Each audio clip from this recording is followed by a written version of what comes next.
Welcome back to WonderFest TV. I'm Arlene. I'm Kat. I'm very excited to have Superman Tristan Barrocks here with us. Welcome, welcome, welcome. How are you doing, ladies? So well. Doing How well. are you? I'm doing very well. Very well. Cold.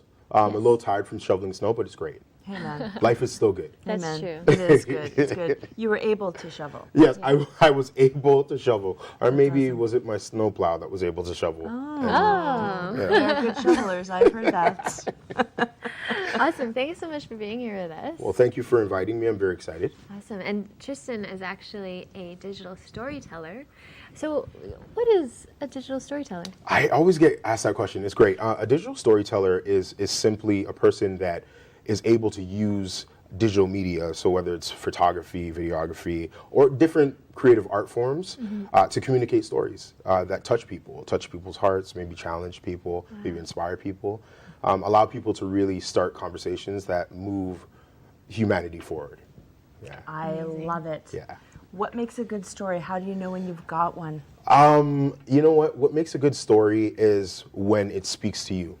Even before I really kind of ventured off into this area of my life and as a digital storyteller, I was a performer. I was a theatrical performer and still am. Still love that. And one of the things I used to tell people is that the only reason why my performances speak to other people is because it spoke to me first.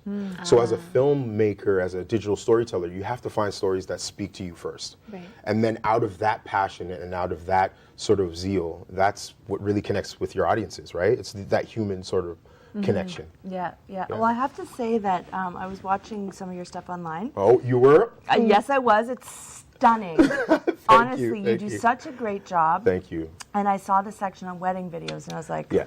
oh, wedding videos, here we go. I do. You do a really great job of making it a universal. It's not just watching two other people. Yes. The way you do it is beautiful, and it is like a short film, and I was really impressed. Thank you. I take a lot of pride in my wedding films. I actually grew up with my father doing wedding photography for about 25 years of my life. I had to assist him on a lot of weddings. I said I would never do weddings in my life. I grew up saying, this is not my job, this is not going to be my reality.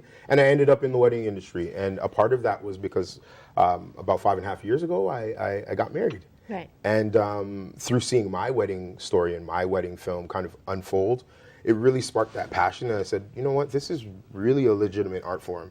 And I think it's no longer an industry where, it's Auntie Nona's 1985 video and there's like a tilting camera and all this sort of cheesy sort of things. It's really something that can inspire people as well and tell people stories, right? Again, it's about the story. It really is storytelling as opposed to just documenting events that happened. Yeah, absolutely. I totally felt that. And the way you mixed the audio and visual elements from different times of the event together, it was beautiful. Like, I thought it was really good. And what's interesting about what you said, like you didn't want to go into weddings, but now you have our theme today is about paths. Yeah. So, finding that path again into wedding videos, and not only wedding videos, but now that you're sharing all these stories, how has that impacted your life?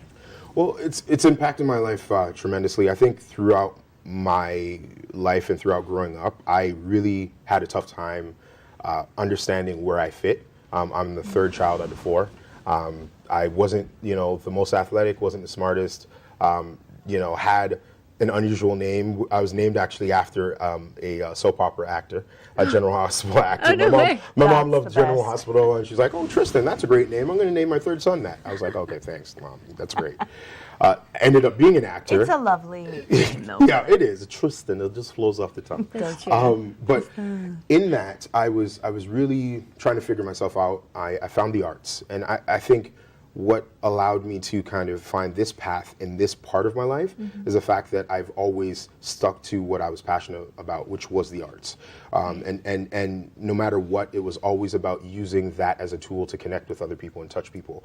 And in that's what inspires me and that's what impacts me, right? So, and also life impacts me. Like, being a father, being a husband, it's a different sort of vibe than just being, where I was when I was younger. It allows you to have different inspirations and want to create different things, and your priorities change, and that essentially changes the way you prioritize yourself as a creative person. Wow. Yeah. Yeah, and how do you find the balance between the creative and the business aspect of it to make a living of it?